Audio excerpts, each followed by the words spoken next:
नमस्कार बंधुओं, चिंतन नाम से हमने एक अभियान शुरू किया है जिसमें कुछ शब्दों के विषय में मैंने अपनी बात रखी है। आज एक नया शब्द है जिसे हम चिंतन 9 में कुछ बता चुके हैं। उसके विषय में भ्रम और विश्वास, तो कुछ और उदाहरण उसमें हम प्रस्तुत कर रहे हैं, क्योंकि उसमें वीडियो बड़ा हो जाता था। बड़ा हो जाने पर लोग उसे कम ही देखना पसंद करते हैं, इसलिए 7 से 8 मिनट का वीडियो ही बनाना हम उचित समझते हैं। कुछ अन्य उदाहरण हम दे सकते हैं। बंधुओं, भ्रम हर समय मनुष्य के दिमाग में बना रहता है। जैसे एक बहुत बड़ा भ्रम ही रहता है कि पृथ्वी घूम रही है कि सूर्य। अगर हम देखें प्रत्यक्ष रूप से तो प्रतिदिन सुबह सूर्य से हमारा साक्षात्कार होता है, फिर शाम को अस्त हो जाते हैं। इस प्रकार हम कहते हैं कि सूर्य पृथ्वी के चारों तरफ घूम रहे हैं, लेकिन वास्तविकता इसके विपरीत है। एक विचारक थे जिन्होंने कहा कि पृथ्वी सूर्य के चारों चक्कर लगाती है। इस बात पर उन्हें दंड मिला था, किंतु बाद में यह बात सही साबित हुई कि पृथ्वी सूर्य का चक्कर लगाती। तो सूर्य पृथ्वी का चक्कर लगा रहा है, यह एक बहुत बड़ा भ्रम पृथ्वीवासियों के मन में रहता है। किंतु यह भ्रम तब दूर हो सकता है जब हम पृथ्वी को छोड़ करके अंतरिक्ष में जा करके देखें काफी ऊंचाई पर, तब हमें दिखाई देगा कि पृथ्वी घूमती है। इसी प्रकार बंधुओं, जीवन का भ्रम है। हम सोचते हैं कि हमारे पुत्र, हमारी पत्नी, हमारा शरीर, यह सब हमारा है, लेकिन यह बहुत बड़ा भ्रम। अनेक उदाहरण देखने को मिलते हैं कि बुरे दिनों में कोई साथ नहीं देता है, तो यह एक तरह का भ्रम ही है। हम अपने परिवार के लिए हमेशा छल कपट अनेक प्रकार से धन अर्जित करते हैं, और वह धन प्राप्त करने के बाद परिवार हमारे साथ कैसा व्यवहार करता है, इस बात को सभी लोग समाज में देख रहे हैं।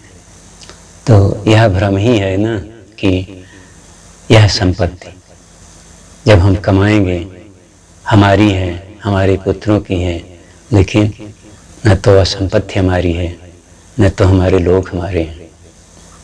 यहाँ तक कि हमारा शरीर भी धीरे धीरे करके हमारा साथ छोड़ता जाता है। अंग धीरे धीरे हमारे साथ नहीं चल पाते हैं। तो बंधुओं, यह भी एक तरह का भ्रम है। एक बात कही जाती है, एक उदाहरण हम दे रहे हैं। एक राजा थे, उनके दिमाग में एक बात आई। 3 प्रश्न आए। पहला प्रश्न, किसी कार्य को करने का सबसे अच्छा साधन समय क्या है? किसी कार्य को करने का सबसे अच्छा समय क्या है? दूसरा प्रश्न, किसकी बात हमें माननी चाहिए, किसकी बात नहीं माननी चाहिए? तीसरा प्रश्न, कौन सा कार्य हमें सबसे पहले करना चाहिए? इस बात का उत्तर अपने दरबारियों से, विशेषज्ञों से कहा कि जो देगा उसे काफ़ी धन देंगे, लेकिन कोई दे नहीं पाया। तो इसकी खोज के लिए वे स्वतः जंगल में गए और एक साधु महात्मा थे, कुटिया थे, वे अपना काम कर रहे थे, निराई कर रहे थे, फूल बागवानी, उसके साथ साथ वे भी काम करने लगे। शाम हो गया, साधु महात्मा उनको पानी दिए, कुछ भोजन दिए, अपने भी खाए, सो गए। इसके बाद रात को एक आदमी आता है, घायल अवस्था में गिर पड़ता है। महात्मा निकलते हैं और राजा साहब जो भेष बदल के थे वे भी कुटिया के बाहर सोए हुए थे। दोनों मिलकर उसका उपचार करते हैं। वह सुबह चला जाता है। सुबह राजा को क्रोध आता है और कहते हैं कि आप कैसे महात्मा हैं कि मैं कल से आया हूँ और आपने हमसे आज तक अभी तक नहीं पूछा कि तुम क्यों आए हो। महात्मा ने कहा कि तुम एक राजा हो फला जगह के और तुम्हारे दिमाग में 3 प्रश्न थे, इसीलिए आप आए और उसका उत्तर आपको मिल गया, आपको जाना चाहिए।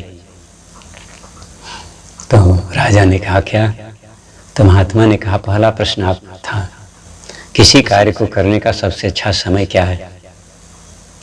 तो किसी कार्य को करने का सबसे अच्छा समय तब है जब उसको करने की शक्ति आपके अंदर हो। या जो घायल व्यक्ति था, आपका शत्रु था, आप जानते थे, लेकिन आपके अंदर यह शक्ति थी कि उसका उपचार कर सकते थे, जानकारी थी और आपने उसका उपचार किया। तो किसी कार्य को करने का सबसे अच्छा समय जब उसको करने की शक्ति हमारे अंदर हो। लेकिन आज के नौजवान, आज के लोगों में यह एक बहुत बड़ा भ्रम होता है कि अपनी शक्ति पर विचार नहीं करते हैं, अन्य स्रोतों के पीछे भागते हैं कि इन स्रोतों को अगर हम पकड़ लेते हैं तो हमारा कार्य हो जाएगा। दूसरा प्रश्न था किसकी बात माननी चाहिए? तो महात्मा ने कहा कि आपका शत्रु था लेकिन आपने हमारी बात मानी। इसका मतलब हुआ कि जो हमारे साथ हो उसी का बात मानना चाहिए। आज समाज में देखा जाता है कि जो आपके साथ रहता है, आपके नज़दीक रहता है, उससे हम लोग दूरियां बना लेते हैं। जो बाहर का आदमी है वह बीच में आकर के आपका हितैषी बनता है। यह कितना बड़ा भ्रम है जीवन का। पड़ोस का व्यक्ति हमारा शत्रु बन जाता है और बाहर का आदमी हमारा मित्र बन जाता है। तो जो हमारे साथ है उसकी बात को मानना चाहिए। तीसरा प्रश्न था कौन सा कार्य हमें सबसे पहले करना चाहिए? बंधुओं, महात्मा ने कहा कि आपका शत्रु था लेकिन आपने इसकी जान बचाने के लिए पूरा प्रयत्न किया। तो सबसे पहले हमें वह कार्य करना चाहिए जिससे किसी व्यक्ति की जान बच जाती हो। तो बंधुओं, ये सब जीवन के सत्य हैं और हम लोगों को भ्रम में जीवित नहीं रहना चाहिए। संसार में हमारा केवल सत्कर्म है और कुछ नहीं। सत्कर्म हमारे साथ हमेशा रहता है। सत्कर्म, अच्छा कर्म करेंगे वह हमारे साथ हमेशा रहेगा। न तो हमारे साथ शरीर रहेगा, न तो भाई बंधु, पति पत्नी, बेटे, कुछ भी नहीं, धन कुछ भी नहीं। धन तो एक तरह से हस्तांतरण होता रहता। जो हमारा धन है वह हमारे बच्चों के नाम से चला जाएगा। तमाम उदाहरण देखते हैं बड़े बड़े। एक जगह मैंने पढ़ा था, रेमंड का जो मालिक है शूटिंग का, उसने कहा कि हमारे बेटे ने, उसके बेटे से उसका मुकदमा चल रहा है और उसके मात्र एक ही बेटा है। सोच लीजिए। तो इस तरह से अंतिम समय में उस संपत्ति का एक कण भी हम किसी को नहीं दे पाते। तो यह सबसे बड़ा भ्रम है। इसलिए बंधुओं, सब लोगों से हमारा यही निवेदन है कि कुछ भी कार्य करें, कुछ भी सोचें, उसमें जरूर सोच लें कि यह सत्य है कि असत्य। सर्वदा यह सत्य भी हो सकता है और असत्य भी हो सकता है। हम लोग भ्रम के अंधकार में न जिएं, हम लोग विश्वास के प्रकाश में जिएं। तो इस तरह से बंधुओं, यह वीडियो समाप्त हुआ। नमस्कार।